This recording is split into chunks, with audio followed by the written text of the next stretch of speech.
Okay, guys, question number 55. Given है कि there are two regions in a country. The demand for chocolate in region 1 is given by Q1 equal to 100 minus P.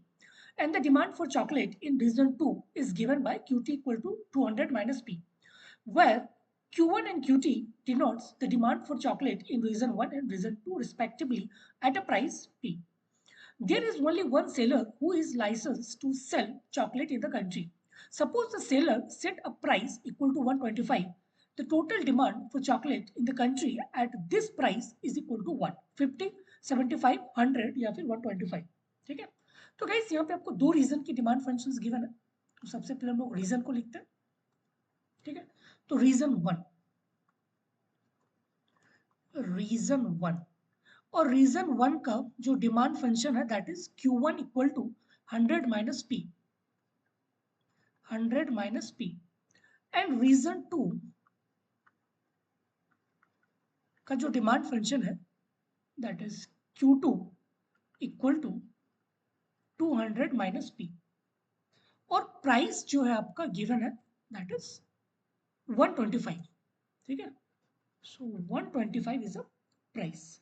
Okay guys, so calculate demand at individual level. तो Q1 equal to 100 minus 125. ठीक है, सो 100 minus 125. तो guys इस price पे reason 1 पे guys quantity negative आ रहा है. ठीक है, -25. गाइस नेगेटिव डिमांड कभी ये पॉसिबल हो सकता है नहीं ना. तो इसका मतलब है कि रीजन 1 में डिमांड ऑलवेज जीरो होगा. ठीक है, नेगेटिव डिमांड गाइस ये कभी पॉसिबल ही नहीं है. So demand cannot be negative. ठीक है, तो इसका मतलब है कि Q1 को जीरो होना पड़ेगा. ओनली Q2 जो है सरवाइव करेगा इस मार्केट में according to the demand curve. So Q2 equal to guys 200 minus P और P का वैल्यू गिवन है 125. तो 200 माइनस 125 गाइस इट बिकम 75. ठीक है, तो डिमांड इस प्राइस पे 75 हो रहा है. तो टोटल डिमांड गाइस क्या हो जाएगा? Total demand is Q1 plus Q2.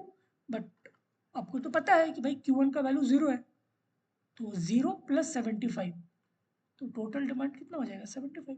Simple. ठीक है, so B is the correct option.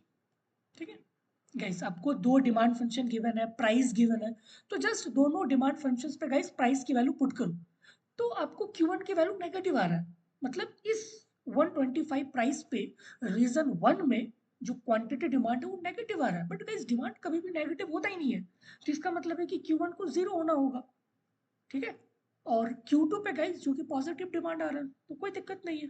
ठीक है, तो आपको निकालना था टोटल डिमांड कि टोटल डिमांड कितना है. सो Q1 प्लस Q2, सो 0 प्लस 75, तो कितना हो जाएगा? 75. सिंपल.